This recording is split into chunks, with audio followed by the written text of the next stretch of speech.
Welcome back to the JumpifyLabs Podcast, where we talk with leaders and experts shaping the future of growth and leadership.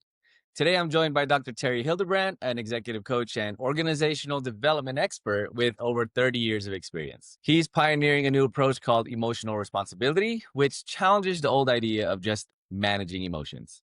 Terry, welcome to the show. Thank you much, Jay. Yeah, it's great to have you. What's the story of how you first stepped into leadership coaching and organizational development? So I was working in Silicon Valley with a major firm and had been doing a lot of engineering and management. And then I transitioned into coaching. So I was doing a lot of team coaching and then working with executives. So that launched a whole new career for me. I went back to school at that time, got a PhD in human and organizational systems, and did that for about 11 years internally. So got my feet wet and really had a lot of great experiences helping organizations develop. And then launched my own company about 18 years ago and have been working with lots of high tech companies and as well as healthcare, government, and major universities. So that's what I've been up to the last 18 years. You've had your own business for over 2 decades, but let's set the stage for the topic we're really wanting to get to at hand here. What's wrong with traditional emotional intelligence? What's wrong with that approach of controlling emotions? Right. So a lot of folks, when they think of emotional intelligence, they really are thinking about managing themselves or really putting their strong emotions aside so they can really be rational in their decision making and their relationships. And what we have done and found is that emotions actually have a message for us. And if we ignore those emotions or manage them away, we miss that important information that can really drive performance, make better decisions, as well as just have a happier life. And what we have discovered is that every single emotion has a purpose and a unique purpose. For example, frustration means that our subconscious is telling us we're not on track to achieve a goal. And that one kind of makes sense, right? You know, we're often frustrated when our goals are not met. But some of the more complex ones, like anxiety, anxiety means that we're not on track to mitigate a risk. So if we are listening to our subconscious when anxiety surfaces, we can ask ourselves, all right, this is my subconscious telling me that it believes we're not on track to mitigate this risk. What risks do I have here? And how do I begin to look at those more critically or rationally? So we actually believe this is a rational approach to emotions, which might sound like an oxymoron, but it's not, right? It's a specific process. And I would like to invite you to experience that process yourself on how to really get the most out of a specific emotion or situation. We can see what emotions are showing up for you and how your subconscious might be giving you some important information that you can leverage for your own success and productivity. Absolutely. I think that sounds like a fantastic idea. Sounds like there's a different way that the different way you're approaching things, and I'm always open to it. So, yeah, how does it work? Absolutely. So first, I just need a little description, not a lot, but a little description of what's going on for you right now and what challenge you might be facing, and then we'll work through the process. Yeah, so there's always a level of anxiety that's just kind of like always there. But I think that's just because I'm always aiming for more. I'm ambitious. And, when we want things, we want them now. So there's a little bit of that. But I think what I'm oppressing, I have been feeling a little bit lately is a little bit of overwhelm. Okay. And what is happening in your life that is resulting in some overwhelm? What's going on? I could show my calendar, but my calendar is, it's what's kind of driving a little bit of that. It does feel like it's kind of wearing its toll. Great. So we're going to jump right into the process. The way we're going to start is to determine which emotions are most prominent and showing up most for you. So we're going to go through a relatively fast exercise where I'm going to say a statement. You're going to repeat it and then check in with your instinct and your gut to see, is that showing up for you right now? And you'll either say yes or no. And I'm going to keep track of the ones that are showing up for you. So just to get started, just repeat after me. I feel frustrated. I feel frustrated. Is that happening? Yes or no for you? No. All right. I feel impatient. I feel impatient. No, no. I feel overwhelmed. I feel overwhelmed. Yes. Okay. I'm going to make a note of that one. I feel afraid. I feel afraid. No. I feel anxious. I feel anxious. Yes. I feel nervous. I feel nervous. No. I feel angry. I feel angry. No. I feel resentful. I feel resentful. No. I feel outraged. I feel outraged. No. I feel enraged. I feel enraged. No. I feel guilty. I feel guilty. No. I feel ashamed. I feel ashamed. No. I feel embarrassed. I feel embarrassed. No. I feel humiliated. I feel humiliated. No. I feel hurt. I feel hurt. No. I feel confused. I feel confused. No. I feel suspicious. Maybe a little bit. Yes. A little Actually, confused. All right. yeah, a little confused. We'll just make a note of that. I feel suspicious. I feel suspicious. No. I feel disappointed. I feel disappointed. No. I feel sad. I feel sad. No. I feel bereaved. I feel bereaved. No. I feel regretful. I feel regretful. No. All right. So there were only three emotions that showed up: overwhelmed, anxious, and confused. And I'm going to share right now something on the screen that I think you'll find interesting. And each of those emotions has a specific need that is driving them. So on the screen, you can see what we call the emotion decoder. And we're going to be decoding the three emotions for just a moment that you brought up that really resonate for you. Overwhelm, the underlying need that your subconscious is trying to communicate to you is the need to prioritize those particular needs. So there might be a lot of needs you have right now, so we can look at those if you like. We could also look at anxiety, which is about mitigating risks. So there might be some risk going on. Can you think of a few risks that might be happening right now in all of the different things you're Yeah. There's definitely some risk that I consider.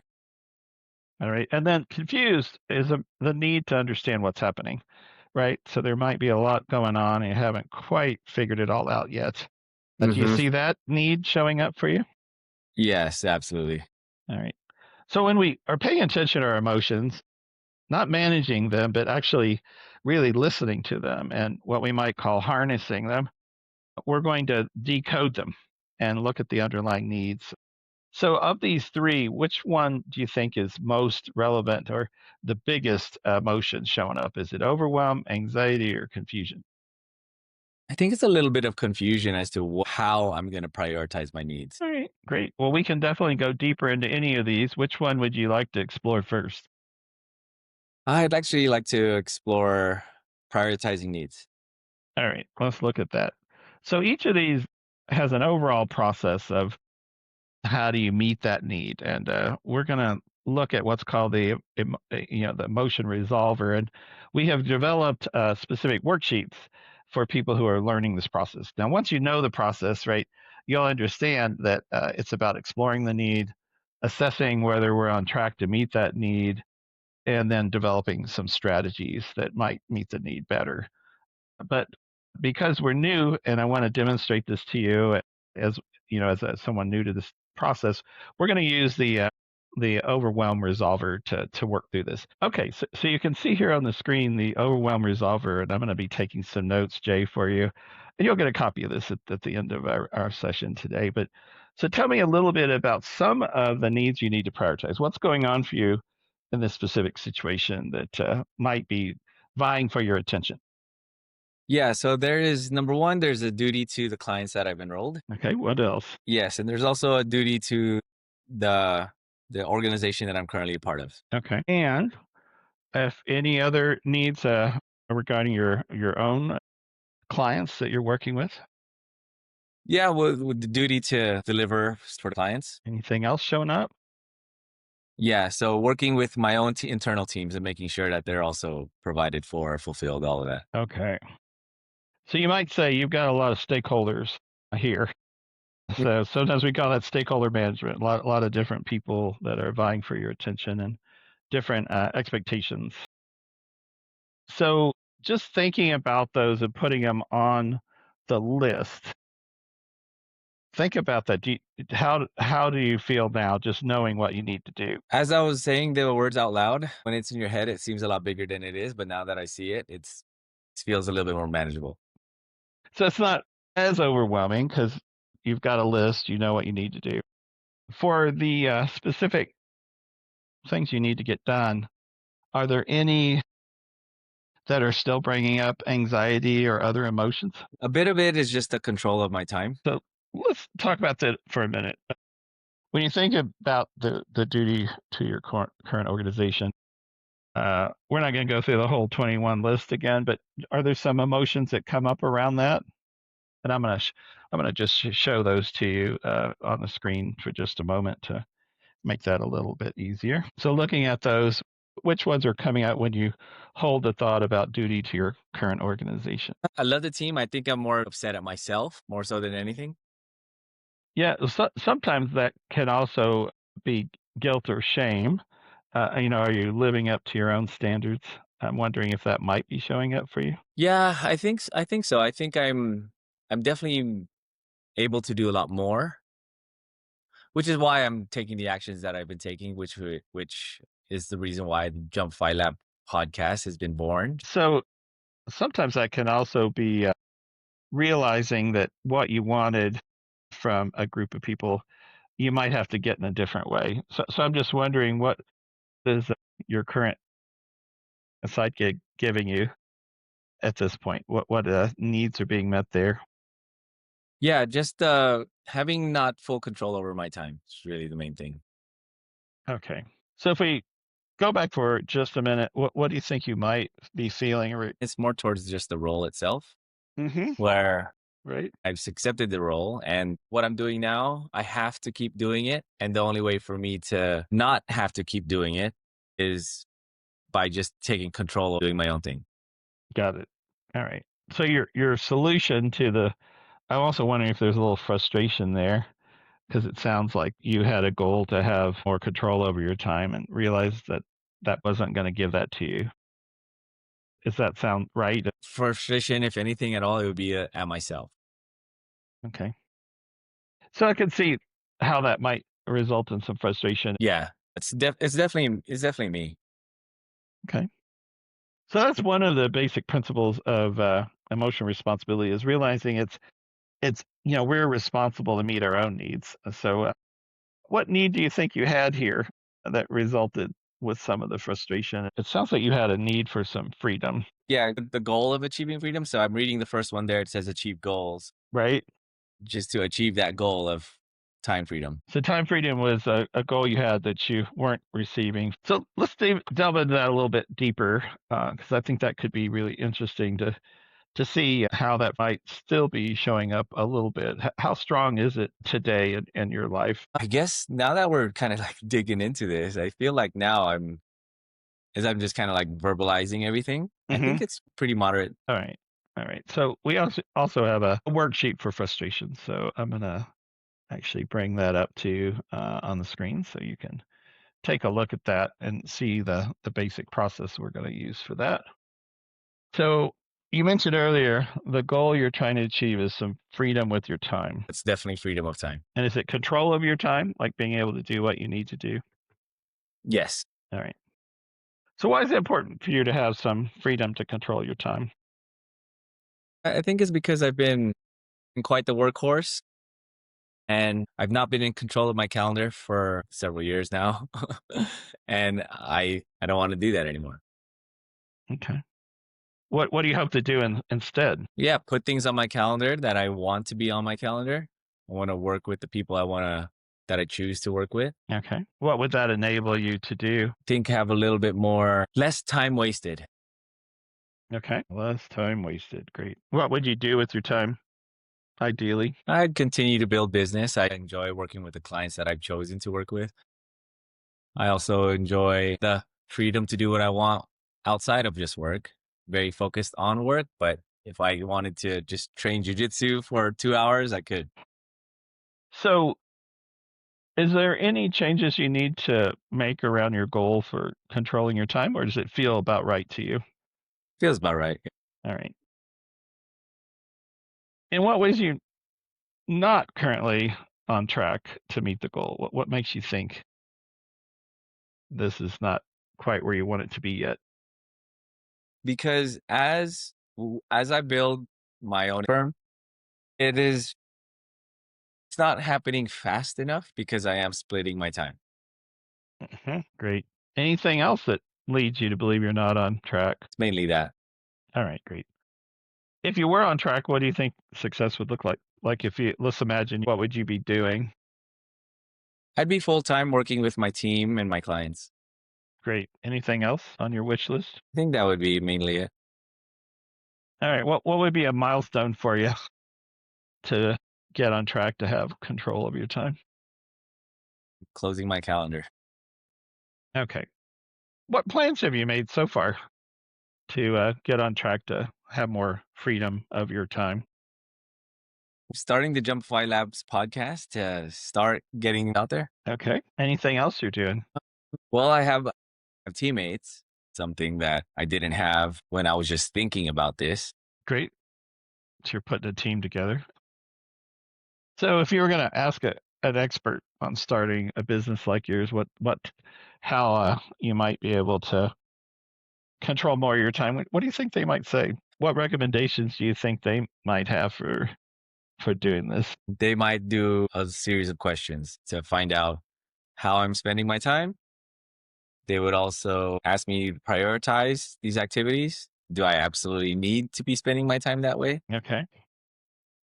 Anything else you think? They would ask these things on your calendar, are they absolutely necessary for them to be there? Mm-hmm. So look at the necessity of items on your calendar.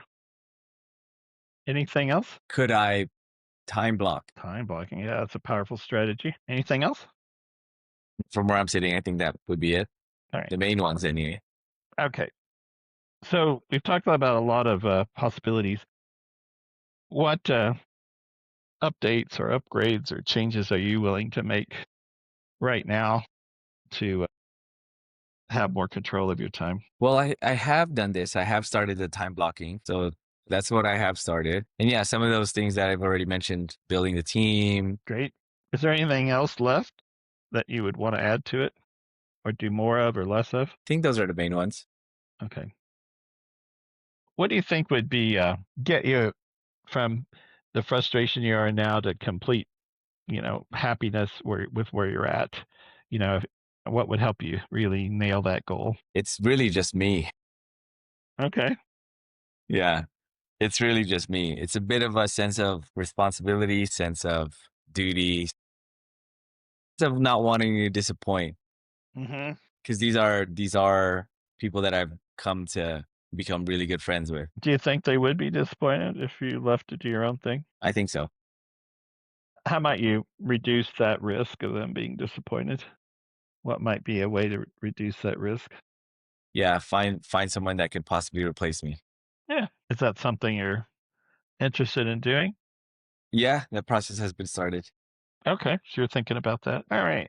So given all of these options, what do you think is your best option for meeting that need to have time freedom?